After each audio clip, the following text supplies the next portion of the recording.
Go around there, turn around, and come back and pull in front of my lift. Go all the way down to the concrete pad and turn? Yeah, just pull in front of my lift. Okay.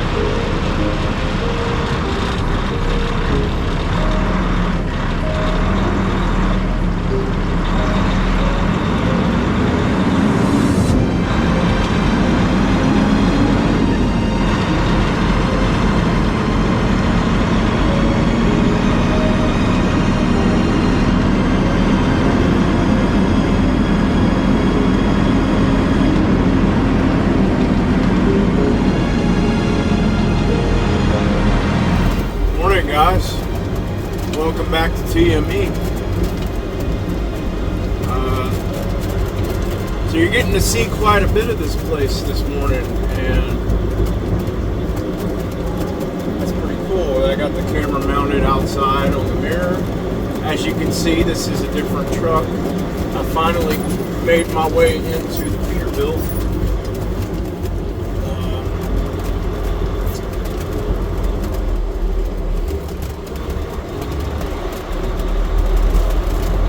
There's a place down here where I have to turn around, and well, I don't like doing this because of the spread axles on the trailer. It's not as bad when you're empty, but when you're loaded, this is almost impossible to do. In fact, as I mentioned in my last video, when you're having to make these really tight turns and stuff, and you got all that weight on your trailer, because the axles are spread, those tires are actually going to start fighting with each other once you get past a certain point of an angle. So they're actually working against each other, which makes it pretty much impossible to do this when you got weight. This is not a big area right here when I'm turning around.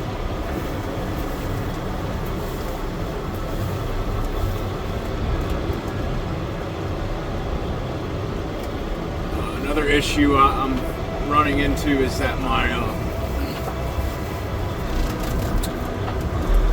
airlines are wanting to remove themselves from the glad hands, or the, where they mount onto the trailer.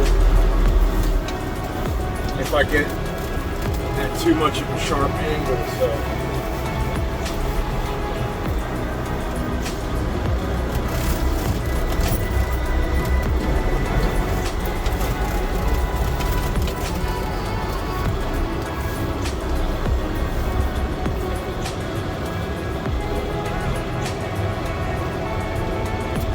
Not trying to do that, but I'm glad I didn't get stuck just now.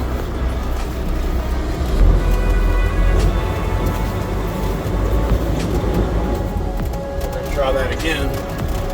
This is not an ideal place to turn around, but this is where they want you to turn around when they bring you all the way to the back to load you.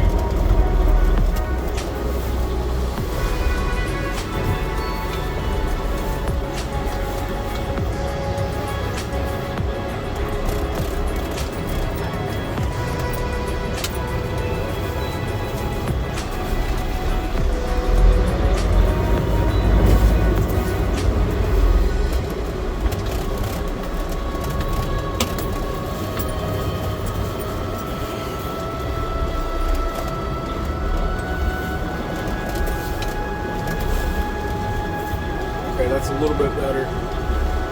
Trying not to get in that grass.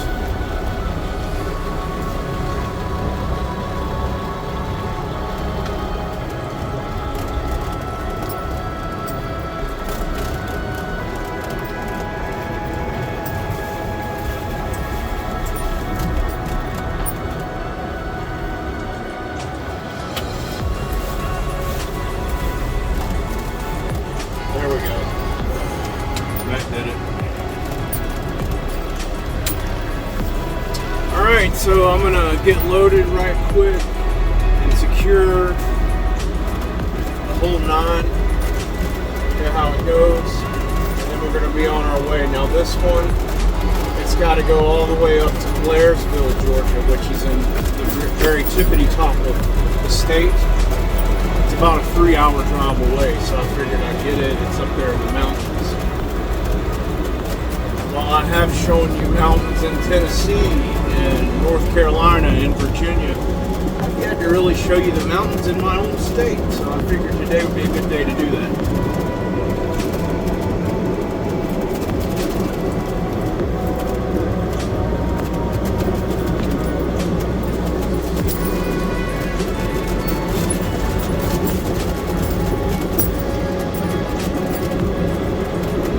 Let's get busy, shall we?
Guys, off we go.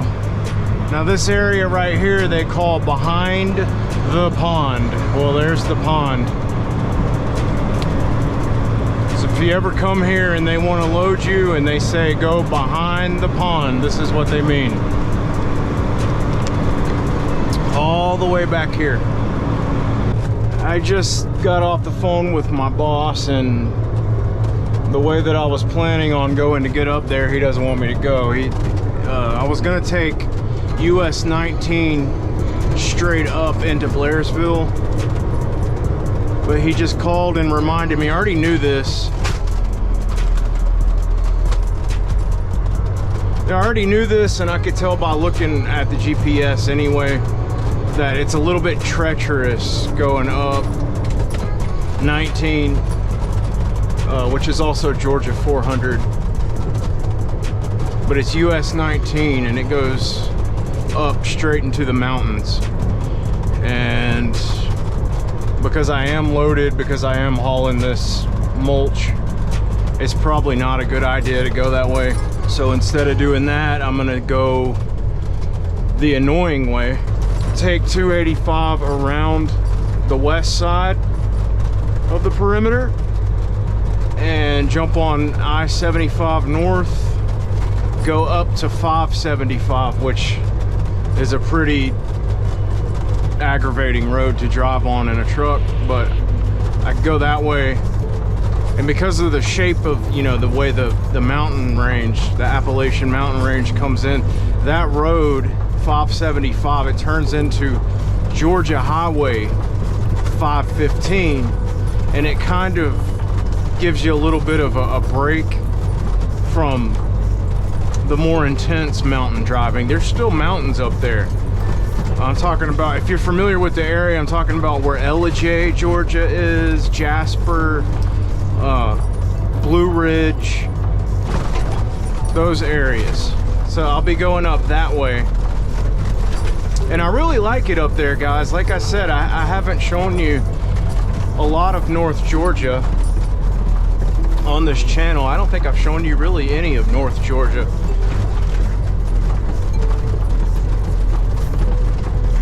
But I like it up there, and it is fun to drive on those roads. The one thing about it though is like he was saying, he's reminding me what I'm hauling. So I can totally see where he's coming from, and I agree with him. I don't think I need to be driving on treacherous mountain roads hauling this stuff. It's not exactly the same as, you know, having a van trailer or anything else. I mean, it's already going to be intense enough, even taking the more mild roads up there. So I'm gonna go the way that he's suggesting. There's nothing really particularly interesting about it, so I might wait until I get up there, maybe to 575, to pick back up on the video footage. Okay, so we are getting up there now. We're pretty close to the 75 interchange on the north side of the perimeter. So we're gonna jump on 75 north. We're gonna go up to 575 north. And like I said, it's kind of an irritating road to drive on. I don't like it that much. It's only 2-lane. It's got some sharp curves, some kind of steep hills in some spots, and for whatever reason the traffic just seems to slow down for no particular reason, and it'll do it without warning. So you really got to pay attention when you're on that road, because you might come around a blind corner and find that the whole freaking road, all the traffic has just come to a complete stop. It's not the best road to drive on. And the most frustrating part about all of it is that you don't really know. You never find out why the traffic slowed down. It just slows down. Okay, but the first thing I'd like to open up this video and talking about is obviously this truck. This is actually the truck that I've been mentioning throughout the span of the videos of my entire employment with this company. This is the 2012 Peterbilt. I don't know what the model is called. Let's face it, guys, I'm not really that up to date or in tune with my knowledge of trucks themselves. I know how to drive them, I know how to operate them, I know how to use them to make money, but I don't know that much about different brands and different models, and I never really got that much into it. But this is a 2012 Peterbilt. I know it's not a 379, it's a small Peterbilt. It's one of the smaller models, whatever the heck they might be called. Like I said, I don't know. As far as I know, this has a Packard engine. And the previous truck, I know some of you, I should have talked about this in my bonus video that I did when I made the video about the Western Star. I didn't say anything about the engine in it. It was a Cummins, which as far as I know aren't the most reliable engines out there. If I just offended some Dodge fans, well, I don't really apologize too much to you. I'll be honest with you, I like Chevy and I like some Fords, but I'm not a big fan of Chrysler at all. Never have been. Unless it's old, like those old Dodge Ram pickup trucks. Yeah, I like those. Those are cool. I'm talking, when I say old, I mean like the 60s, the 70s, you know, that era. of Dodge. It was pretty good. But anyway, yeah, that engine was a Cummins engine, and as far as them not being reliable, well, it's not all a bad thing, because as far as I know, Cummins engines, though they're not the most reliable, they are the cheapest to maintain. And the reason why is because they're so common. So I've actually heard truck drivers talk about this before, like owner-operators say, you know, if you buy a truck, try to get a truck with a Cummins engine, because they're the most, though they're not the most reliable, again, they are the easiest and the cheapest to maintain, because you can go anywhere just about and have work done on a Cummins engine. So that's one good thing about it. And that engine in that truck was pretty stout. But yeah, getting back onto this truck, I might at a future date, I might walk you through it, do kind of like a tour of the truck itself. I didn't really get a good shot of it, or I haven't yet. I will by the end of this video. I'll try to get a decent shot of what this truck looks like. I like the way this truck looks. I like the way it drives compared to the Columbia Freightliner, the 2007, the truck that I started out in with this company.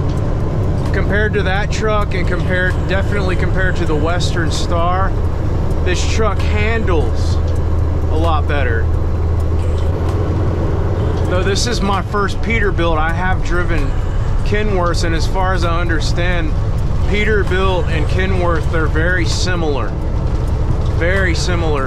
brands. And so I'm finding a lot of familiarity with this truck, even though I've never driven a Peterbilt before now. I drove a T680 Kenworth back in my Schneider days. My first couple of years with that company, I drove a T680, and I find that this truck seems to handle very similarly to that T680 I drove.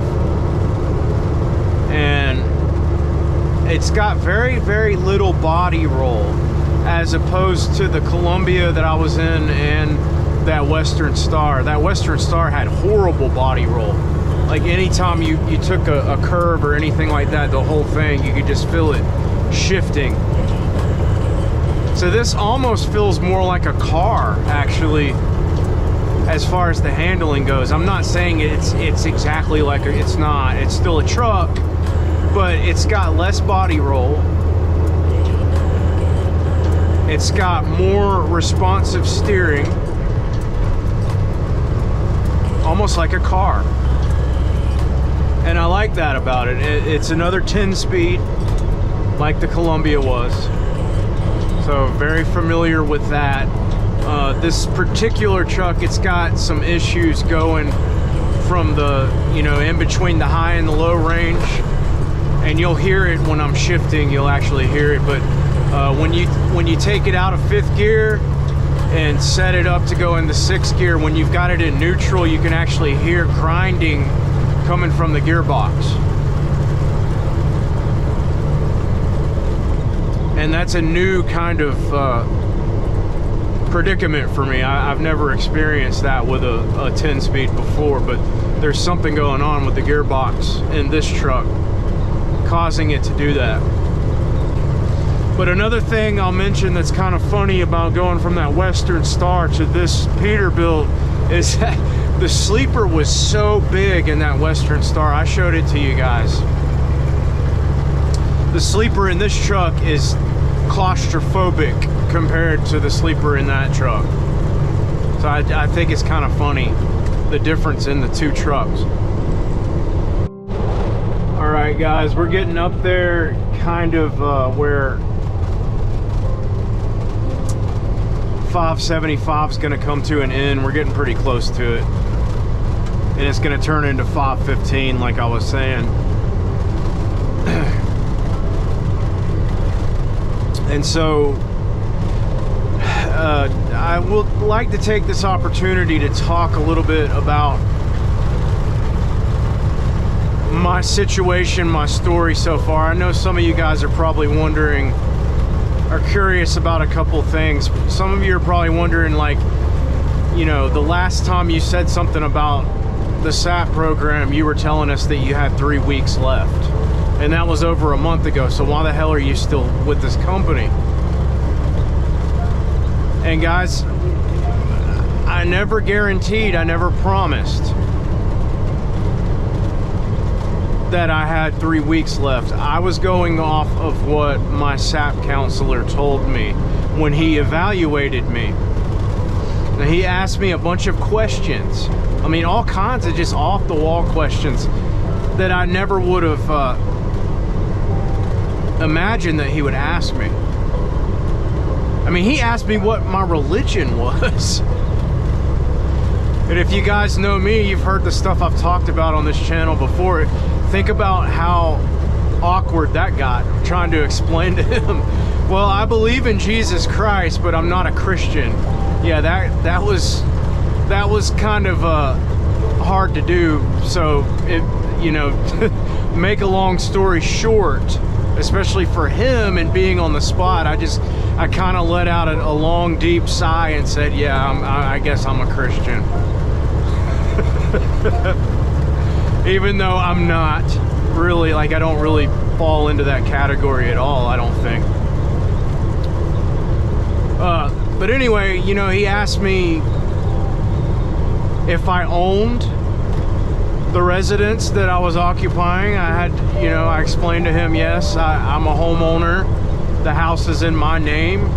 And he looked at all kinds of stuff. He looked at my MVR with 0 points. He looked at my 7 years of experience with, you know, no accidents or anything like that. He looked at all that stuff.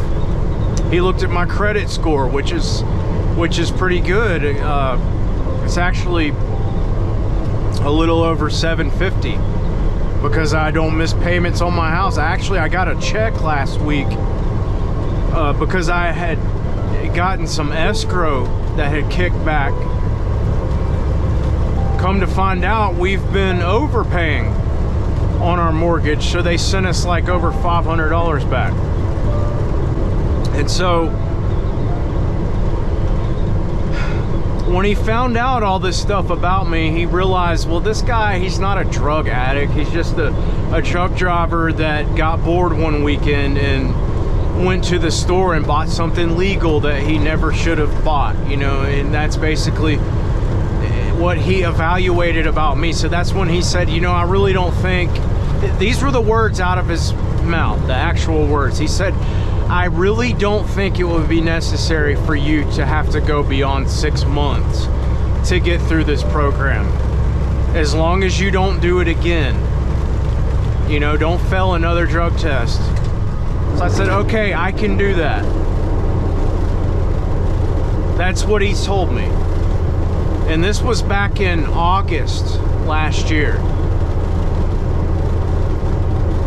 Now, I checked my clearinghouse a couple of weeks ago. The last time I checked it, it was at the beginning of March. And I still have the violation on my record. It hasn't changed. I'm still on step 6.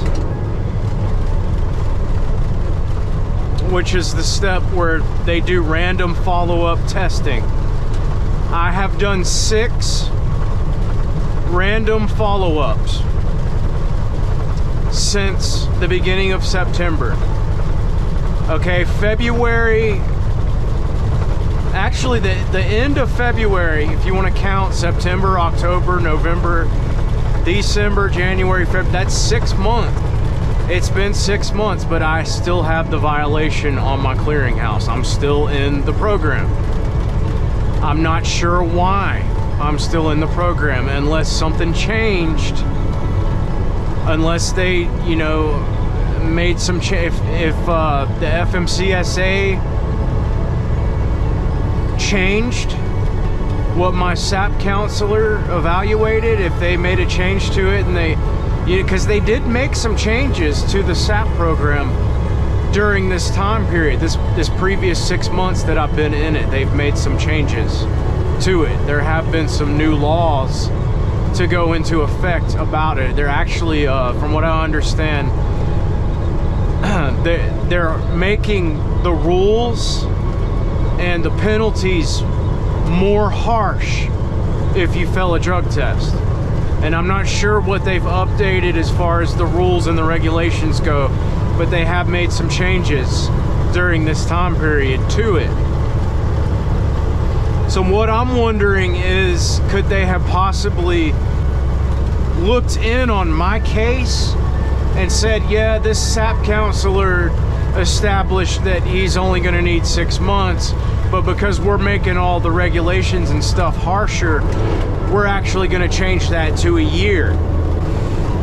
You see what I'm saying? So even though it's been 6 months, I guess I'll know if I get another follow-up sent to me by next week, you know, mid-March, which it's already pretty much mid-March this week, but you know, if I don't get it, if I get another one by next week is what I'm saying, then I'll know that this is going to be something that's going to go on for longer than 6 months. It might go on for up to a year. It might be longer than a year. Hell, I don't know. I don't really know, but I think, you know, that it's probably not going to be over a year. I mean, I don't see how in the world they could possibly think that, you know, prolonging this for longer than a year. You know, every single drug test they're sending me, I'm passing it with flying colors, not having any issues or anything like that. Not to mention my track record since I came back to work, okay? I've had 0 citations, 0 accidents since I came back to work in the SAP program. I haven't had any issues. So looking at all that stuff, I don't see how they could possibly imagine that anything over a year would be remotely necessary. And from what my SAP counselor told me, he was saying, I don't think it's necessary if you go over 6 months. And that's really all I know, guys. They keep me in the dark about all of it. They won't let me know anything. So that's all I can really tell you about it. Now, yeah, I was disappointed. I got my hopes up. I was ready. I was ready to move on. I was ready to get a different job. That video that I made called As Ugly As It Gets, that was rock bottom for me. You know, and by saying that, I mean that things really haven't gotten worse since that point. Things have improved. You know, since they took me out of that truck, I'm not breaking down anymore. Which comes to the next thing that you guys might be wondering about, and that is, why am I in this truck when I was in the Western Star before? Like, why did they put me in this truck? And the reason why is because that truck has some issues too. And so I actually I didn't really request, I more or less demanded to be taken out of that truck, because the brakes on that truck were like continuously coming out of adjustment, so much so that I didn't feel comfortable driving it. And that's all I'll say about it, is that, yeah, that's an old truck and it requires a lot of finicky mechanical processes on a regular basis to keep it up to par. And if this truck is available, then it's not really necessary for me to have to drop that truck. So without delay, they put me in this truck. As soon as this truck became available, they put me in this truck. And I'm much happier in this truck than I have been in either the Freightliner or the Western Star. So it's almost like, I mean, it's the same job, obviously, but it's almost like having a completely different job just being in this truck. It's much more reliable. It's much newer. It's still old, but it's much newer than the previous 2 trucks I was in. It doesn't have the mechanical issues. It's got some, but it's not breaking down all the time. I'm not constantly having to add coolant or oil to it. And so it's a much better situation. It's a much better experience coming to work every day. Things have also improved with what I'm doing. My job itself, things have improved. I'm not doing broker loads every day anymore on top of the Scott stuff. They've just got me exclusively running Scott loads again. And though I am sitting around waiting to get loaded more often than I was when I first started doing this stuff at the beginning of the year, I'm not sitting around as much as I was even like a month ago. Like a month ago, I was doing a lot of sitting. I would have to sit there sometimes up to 4 hours just waiting to get loaded at Scott's because they were so freaking busy. Well, they seem to be preloading more of our trailers now. So I'm not having to sit there in the truck waiting to get loaded as much. So that improves the situation. I'm getting more work done. I'm making more money. I'm spending less time sitting around. My shifts are getting shorter because I'm doing more dropping hooks. So that's another good thing about it. So I will say this, if I do have to do this for another 6 months, and it does actually take a year for me to get through this SAP program, at least things have improved from where they were a month ago when I made that other video where I did hit rock bottom and I was just ready to quit. Things have gotten better since then. So I'm not as edgy as I was during those few weeks when things were really rough on me. So that's a good positive thing, that it gives me more, it like boosts my confidence, and it's making everything more tolerable for me to say, hey, you know what? At least I have a job. At least I'm not unemployed looking for work. At least I do have income.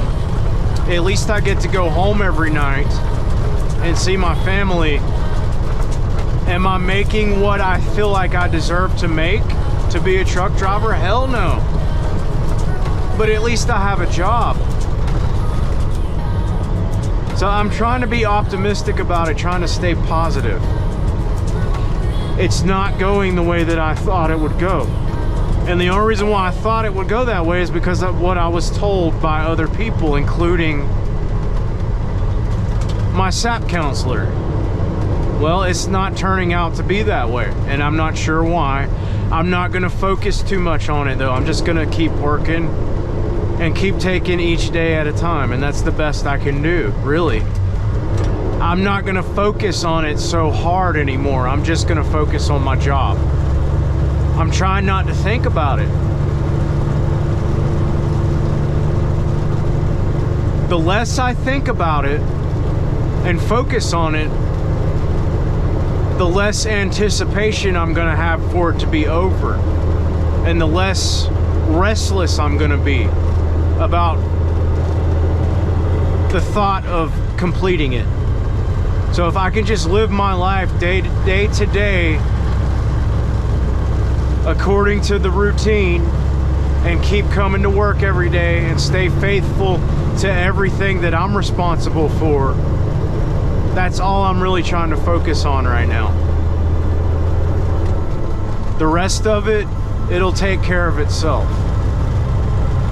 because it's not even in my control to begin with. So why the hell should I worry about it?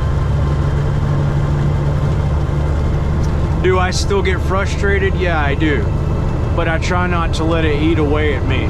to the point that I'm just ready to give up. Well, guys, welcome to North Georgia. We're not very far from Ellijay at this point. We're actually in Ellijay. Sorry, I got sidetracked for a second there. We're in Ellijay.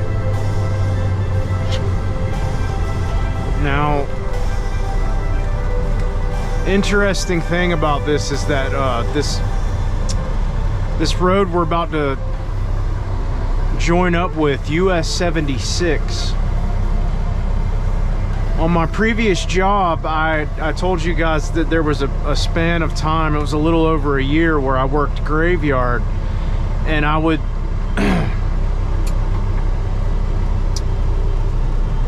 deliver a load of tobacco in Athens. I would drive up there every night.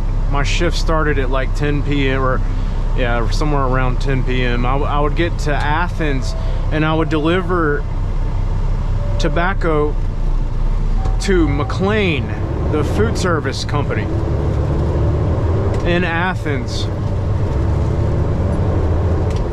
which would empty my trailer out, and then I'd have to go to Dalton after that, and this was all like in the middle of the night, so I'd have to go to Dalton after that to pick up a load of solar panels and deliver those in Atlanta. Well, because you guys know that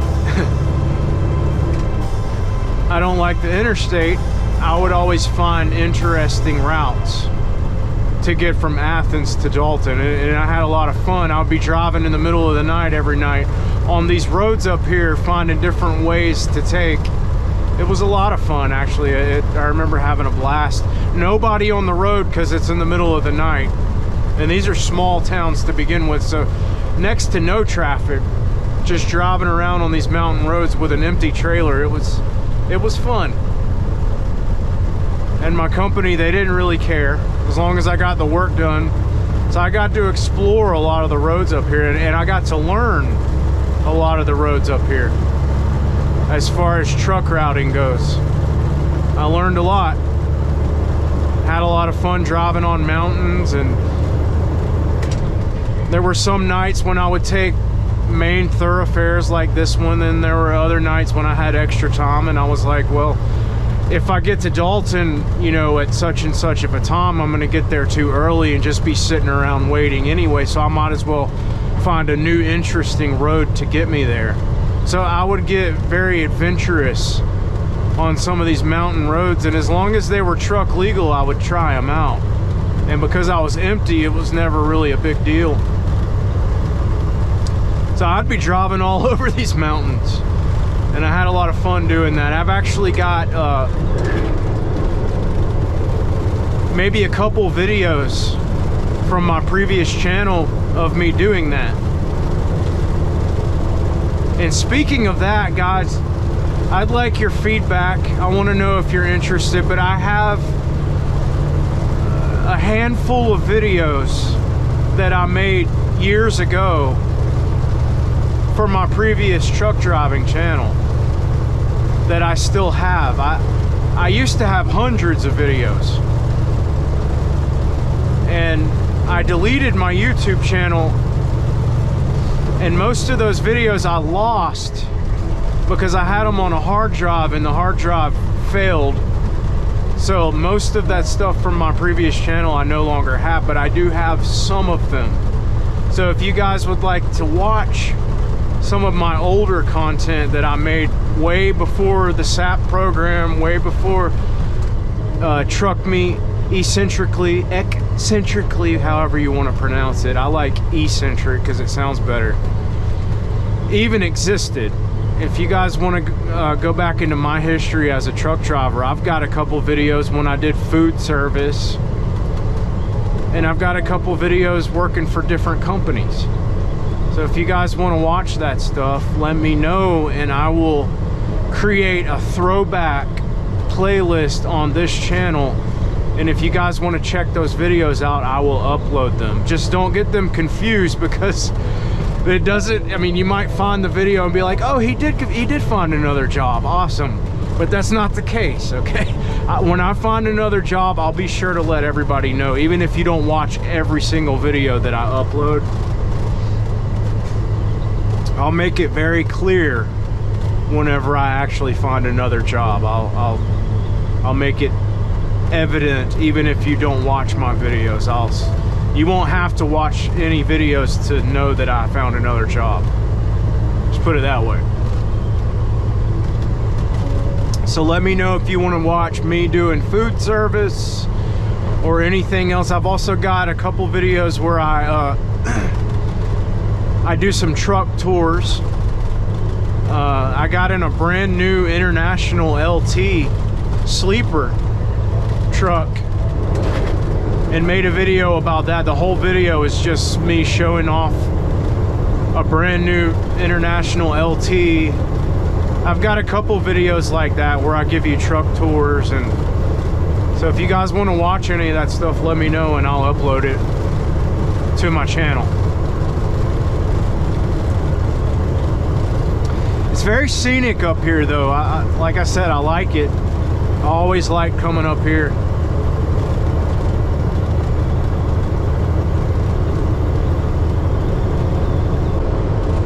But as you can see, this highway here, 515, it's pretty mild, it's pretty chilled out considering where we are. Unlike US 19, which is very winding, it goes over some mountains. This one, it's kind of more tame. But as you can see, the mountains in North Georgia, they're not huge, but they're decent, pretty decent size.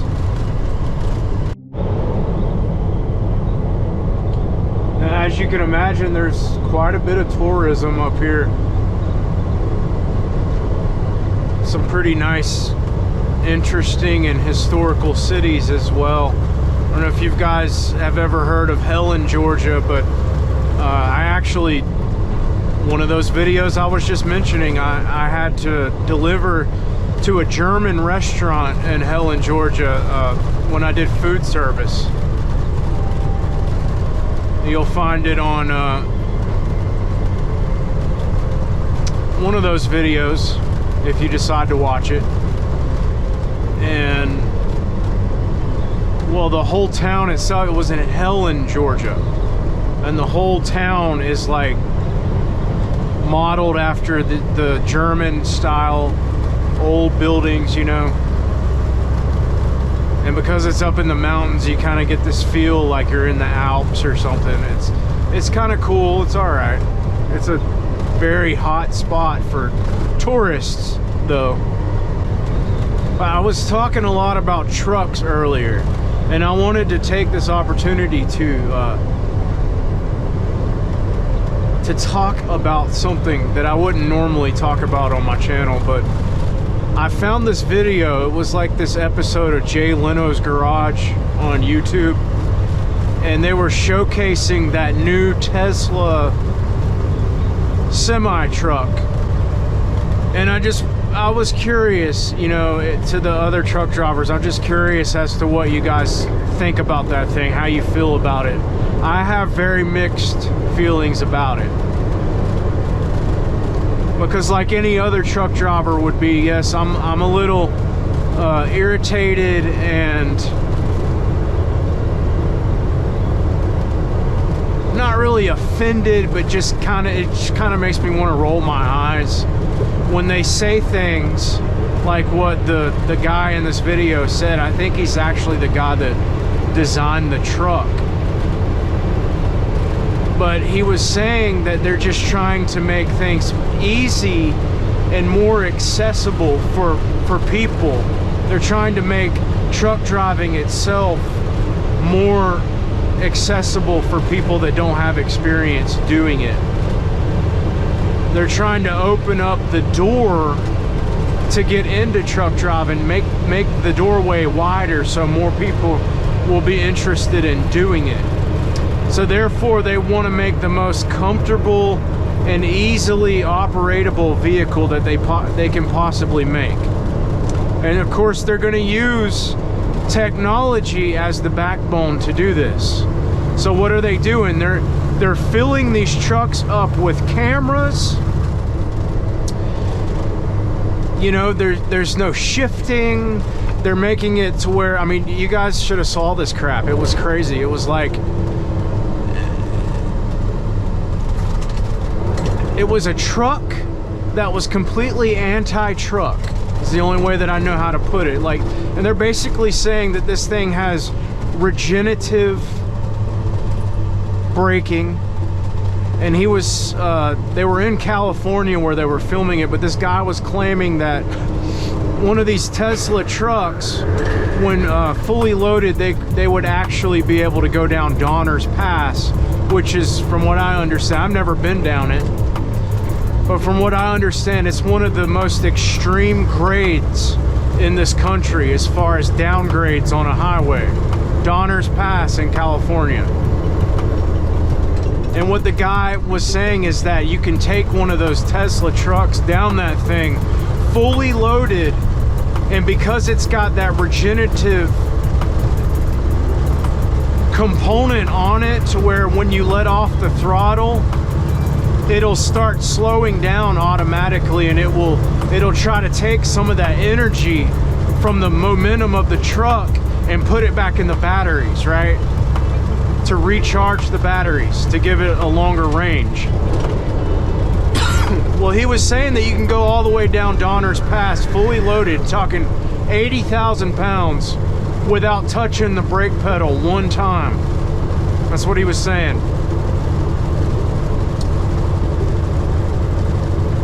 Thing's got disc brakes on it like a car, which a lot of the new trucks have disc brakes on them as well. I on my last job, those Freightliners I was driving had disc brakes, but it's, the inside of it is insane. It's like, because there's no transmission, because there's no engine in the front, you've got all this extra space inside of the thing.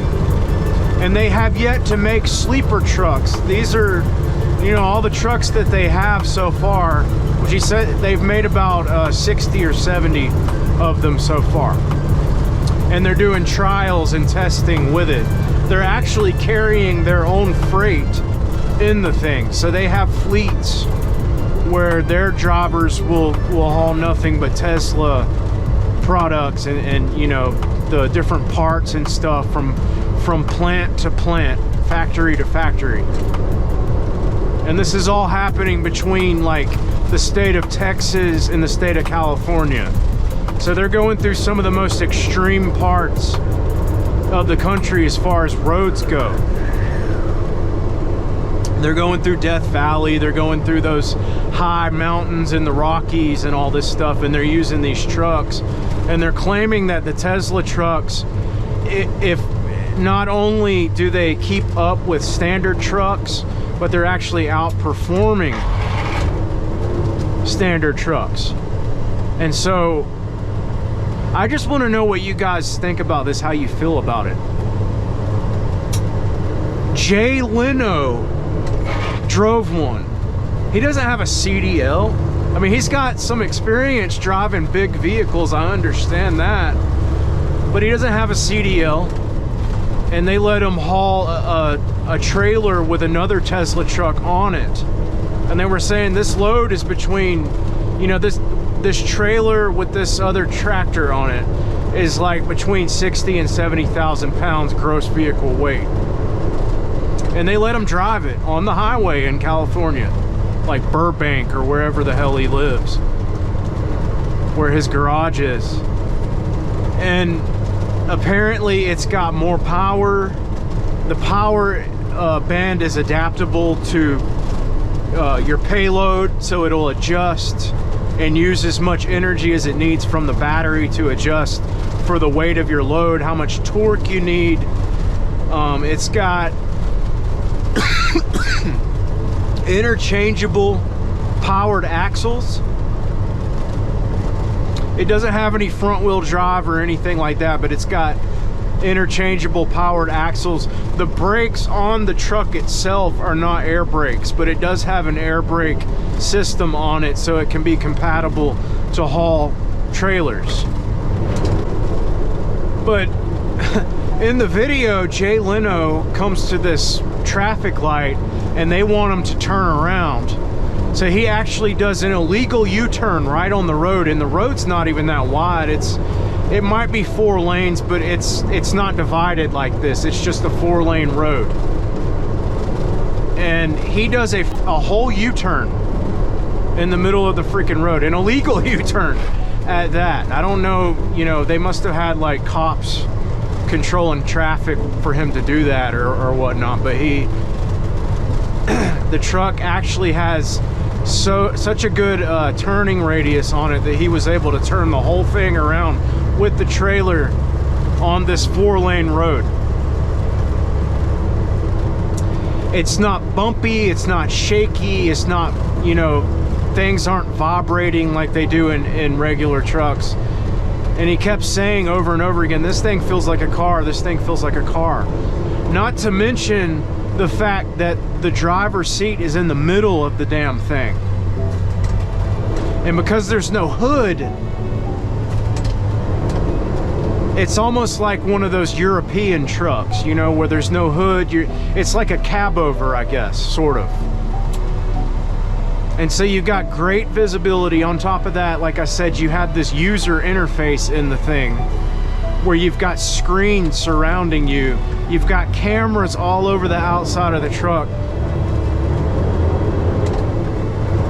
And so part of me is like, yeah, I understand what they're saying, because he basically said their goal was to make the most comfortable truck in the industry. The easiest truck to drive for the driver, and the most comfortable truck to where your entire circumstance, your entire experience using the thing when you come to work every day is stress-free. There's no frustration to it. It'll get up and go almost like a car. You're not shifting through all these gears and stuff, so you don't have traffic dive bombing you all the freaking time trying to get in front of you, because you're not slowing everybody down. You're actually keeping up with traffic fairly well. And so part of me is like, man, that sounds nice. I want to try that thing. I want to see what it's like to drive that. I want to see how much more comfortable it is than driving a normal truck, especially a standard transmission truck, right? So that's what I was thinking. I was like, man, that sounds really awesome. That sounds like the future. At the same time though, as a truck driver, I'm thinking this is inevitable. Like this is technology. And yes, in some ways, on some levels, it's a good thing. And it's gonna make your life easier as a truck driver to have a truck like this. It's gonna make everything less rigorous, right? But it's also at the same time gonna do the same thing. It's gonna make things effortless to do the job. And so that's when I started thinking about, you know what? Like, I'm a truck driver.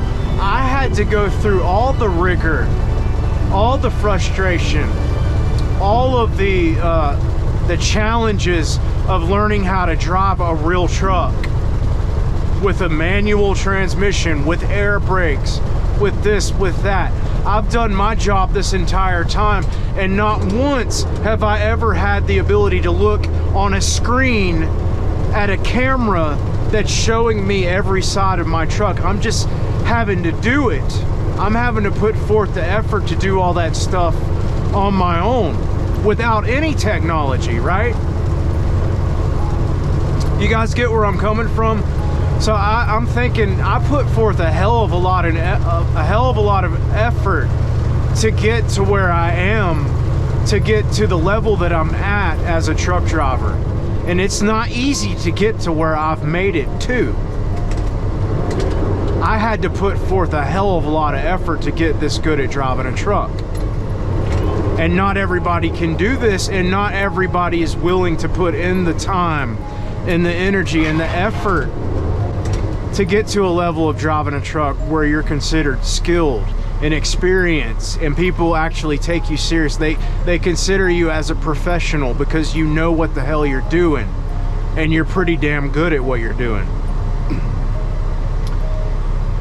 Well, if you notice, this is the trend. This is the way technology has come, because when I went to truck driving school back in 2016, yes, automatics were a thing, but everybody hated them. They said they were awful. They said, give me a 10-speed, give me a manual transmission over an automatic any day. And so you had a lot of companies saying, no, we're not gonna buy automatic trucks. You're either gonna learn how to drive a manual or you're not gonna work for our company. And these truck driving schools, they have options, right?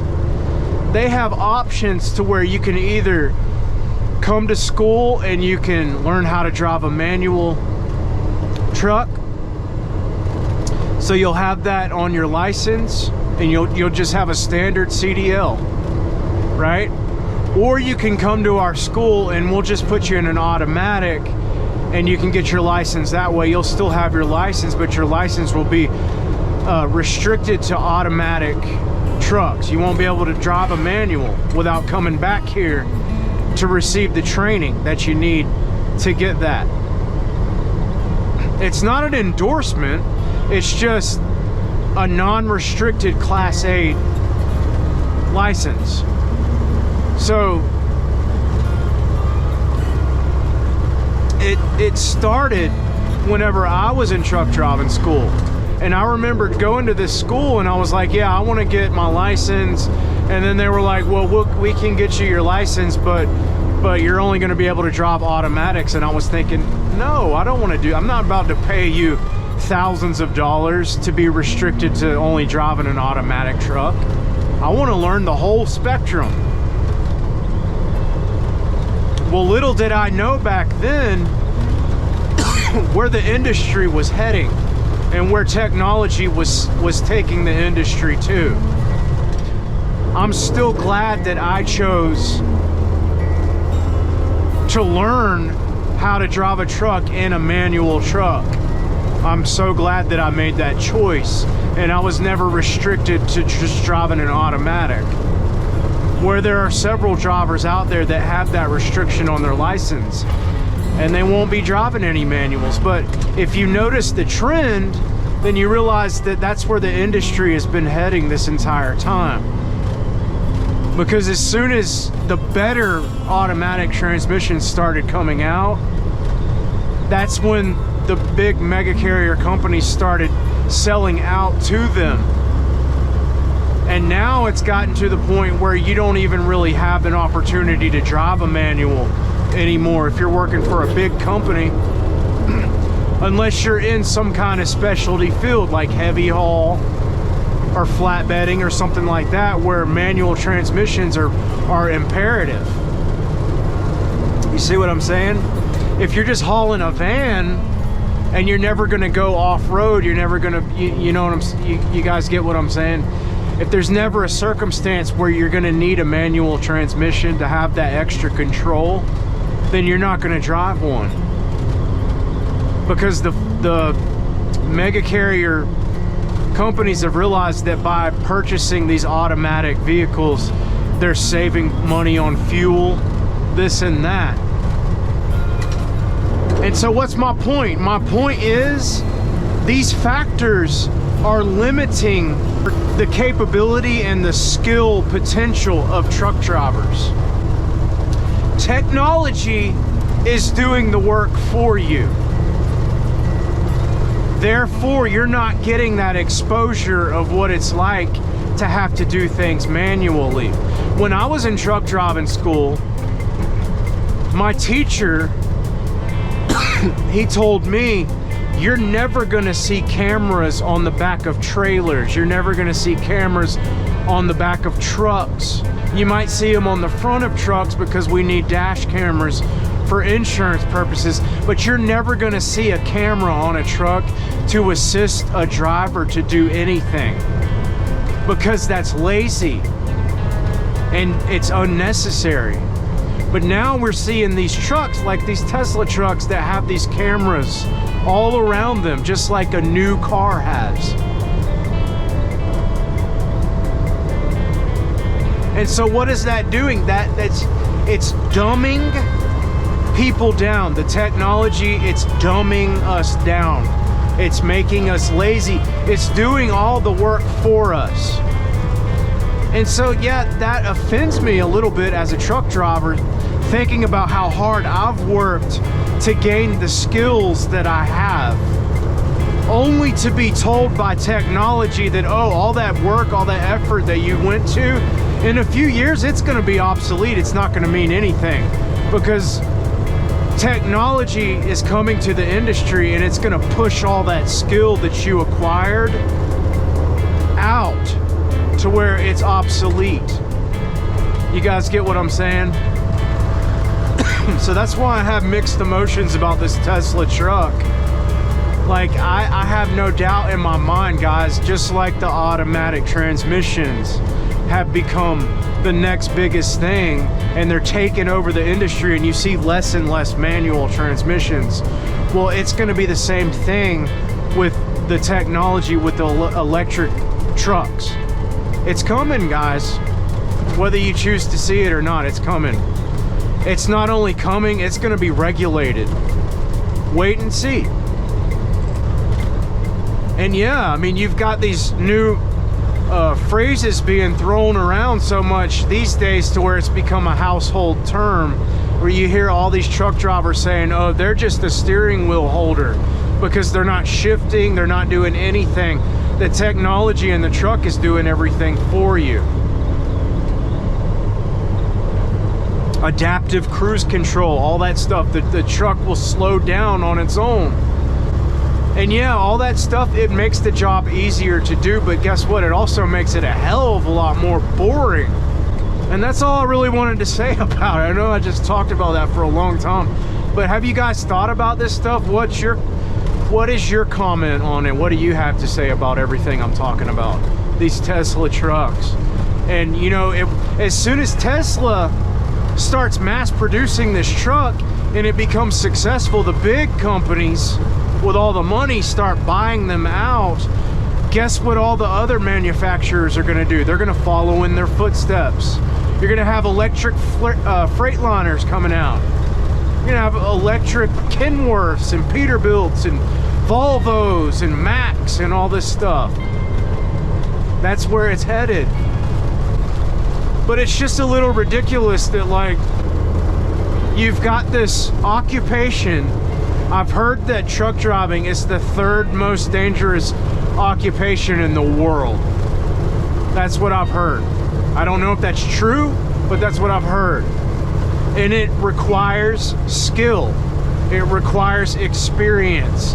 It requires endurance, dedication. It has so many challenges to it. But what they're doing is they're taking technology and they're using it to eliminate all of this stuff that we've worked so hard to gain. And they're basically saying, oh, we don't need you anymore. We've got technology. The technology will take your place. That's basically what they're saying. So what is that going to mean? Is that going to mean that just about anybody can get in a truck and drive it? I mean, they're already in that particular place. That's why you've got so many truck drivers on Bonehead Truckers screwing up, because they're in automatic trucks, and they you know, these big mega carrier companies have put them in the truck even though they're not ready, and they don't know what the hell they're doing, and they mess up all the time. It's gotten to where anybody can get in a truck and drive it, because that's how they're treating it. They're treating our occupation as if it can be done by anybody that doesn't have the necessary exposure to it to know what the hell they're doing. And because of that, they're actually making it a less desirable profession to have. And it's probably gonna, any respect that it has left from the old days, you know, that it once had, it's probably gonna lose all that respect over a span of time, you know. And it pretty much already has. Truck driving used to be a respectable occupation, but the more certain individuals abuse it and make the wrong choices, the less honor it's gonna hold. So in summary to saying all that, I have to shed some light on my point of it being almost offensive to how these new trucks, this new technology is going to change the face of our industry.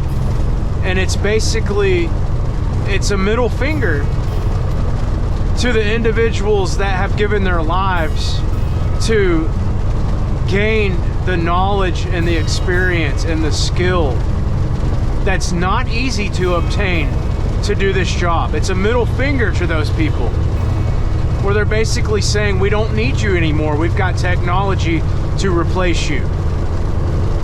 So it's very disrespectful, in my opinion. It's very disrespectful. And this is coming from somebody that got their CDL in 2016. I'm not an old school trucker at all. I came way after all that stuff started changing. You know, I came into the industry at a very, very, very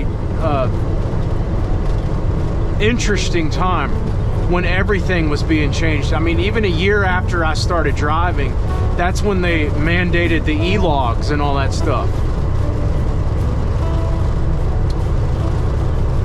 So all the tales and all the, you know, information that I got about truck driving, because I didn't become a truck driver at an early age, guys. I was already well into my 30s before I actually finally decided to do it. I contemplated it since I was a teenager. I always wanted to be a truck driver, but I never, you know, had the money to go to school to do it or anything else. It was never convenient for me to get a license doing it until later on in my life. So I came into the industry later. And I mean, everything was changing when I got into the industry. At the same time, okay, so what I just said, I totally agree with what I just said about how it's disrespectful to the people that have given their lives to learn what they know. To just say, you know, we're going to replace you with technology, you're no longer needed. All that work you did, you know, thanks for doing it, you suited a purpose, but well, now you're no longer needed. So I agree with that. At the same time, I also kind of am looking at things from the perspective of Tesla, because I can look at it and say, you know what, this is a huge deal. This truck, if you guys look at it, I mean, it is a marvel. I mean, it's incredible what they have done with the technology, what they're able to do. It's going to change the whole game. It's going to change the industry. It's that big of a deal. And it'll change it in some positive ways. So I guess, you know, at the end of the day, it all depends on how you look at it. Are you open to change? Are you welcoming to, you know, innovation? Are you open-minded to innovation? Can you appreciate and respect the knowledge? I mean, after all, you can look at it from that one side and say, you know, it's not fair for truck drivers that have given their lives to be replaced, but at the same time, the technology kind of came from the knowledge that those truck drivers acquired by giving their lives to learning and getting all that experience. If there weren't people out there that didn't have the know-how, that have experienced everything that it takes to operate a truck, then that technology would have never been invented, you know? So you got to look at it like that as well. Like, these people, they didn't just come up with this stuff by watching somebody else do it. A lot of this technology has come from truck drivers, you know, or maybe it's come from engineers that are very, very close to people that actually drive trucks all the time. The engineering came from the perspective of somebody that operates one of these things, and you can tell. It's not just this new piece of technology that looks cool or looks different, or you know what I'm saying? Like, it's not just this thing that's claiming to be a truck. It actually has the structure behind it to outdo other trucks. It's the only way I know of putting it. And all of that knowledge came from people that know what the hell they're doing. They know what the hell they're talking about. They know trucks. So at the same time, you really got to appreciate the technology.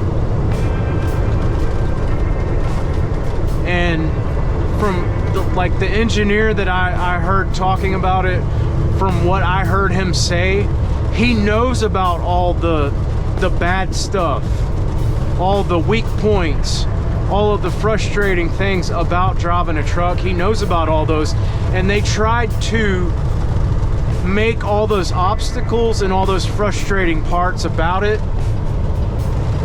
They tried to either eliminate them with this new truck, or they tried to at least improve the problem. You guys get what I'm saying? So it's going to be interesting to see where this stuff is going. But we are here now. It's about a mile up the road on the left.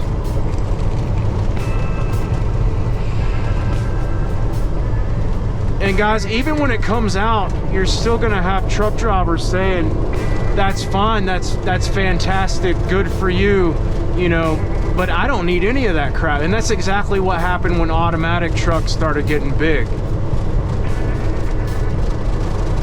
You had some drivers saying, man, this makes it so much easier, this makes it so much more convenient. And then you have other truck drivers saying, I don't need any of that crap. I don't want to depend on any of that technology, any of that crap. I want to do everything myself. Otherwise, what's the point of all the time that I've put in to learn how to do it? And that's what confused me a whole lot after I first started driving a truck, is because my first year I drove a 10-speed. And it took me a long time to get good at it. Well, then as soon as I got good at it, they were like, okay, awesome. Now we're gonna take you out of that truck and put you in an automatic. And I was just like left scratching my head like, what? Why? Why did I just go to all that effort if I'm not even gonna drive a manual? And they were like, well, at least you know how to do it now. In case you ever have to do it again, you know how to do it.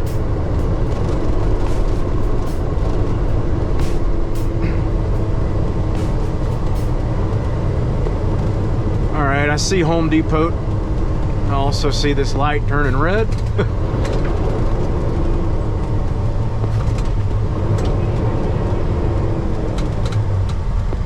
But yeah, like, I know I talked a lot in this video, and I have a tendency to do that. I have the gift of gab. But I feel like I'm talking about some interesting things, and I wanted to present it to you in that kind of a way, because I want to hear what you guys have to say about this stuff. How do you feel about it? Are you even still there? Are you even still listening to me? I love to talk about this kind of stuff, and I love to get feedback about it.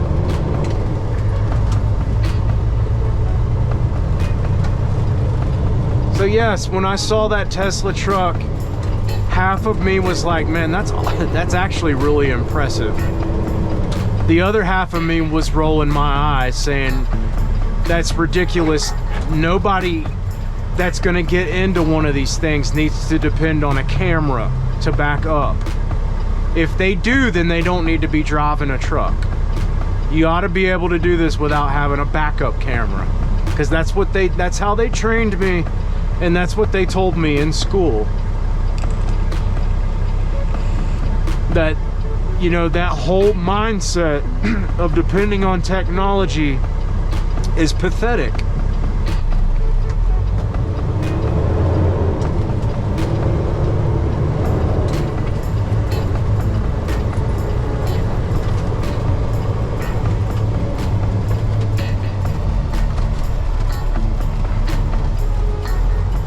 That was a tight turn. All right, I'm gonna go to the right. The docks are over on this side. There is enough room for me to get it turned around if I need to.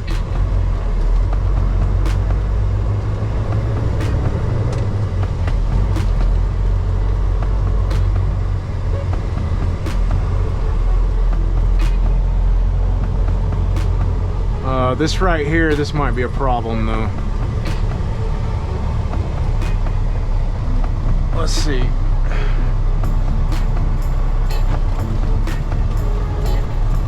Maybe not. That curb is nice and rounded off, so yeah, we're good.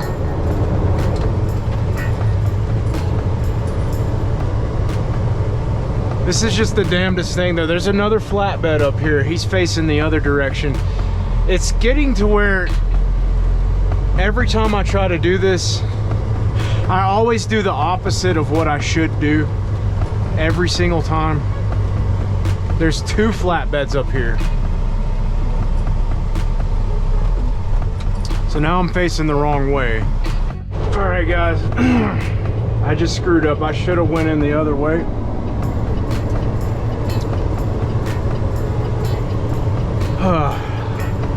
The bad thing about these Home Depots, again,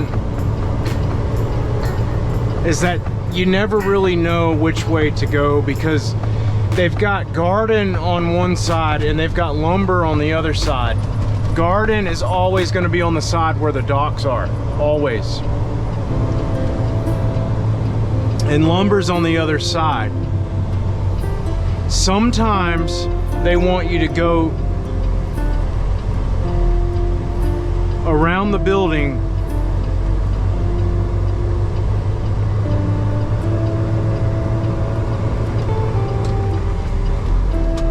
on this side, like go around lumber and go around the whole building. Sometimes they want you to do that, but sometimes they don't want you to do that. Sometimes they just want you to go straight to the docks. And you don't ever really know which way to go. Well, I have the kind of shit luck that determines that most of the time I'm gonna make the wrong choice and I'm gonna go the wrong way. So I literally just had to drive in front of the store, like all the way across the parking lot, to fix my mistake. And I guarantee you, had I done it the other way around somewhere else, I would have done it the way that I just did it, and it would have been wrong. It still would have been wrong. There's no way of knowing until you get here and you take a look at stuff. And sometimes you end up having to back up and fix your mistakes because you realize you did something wrong. But we made it. We made it, no problem. We're here.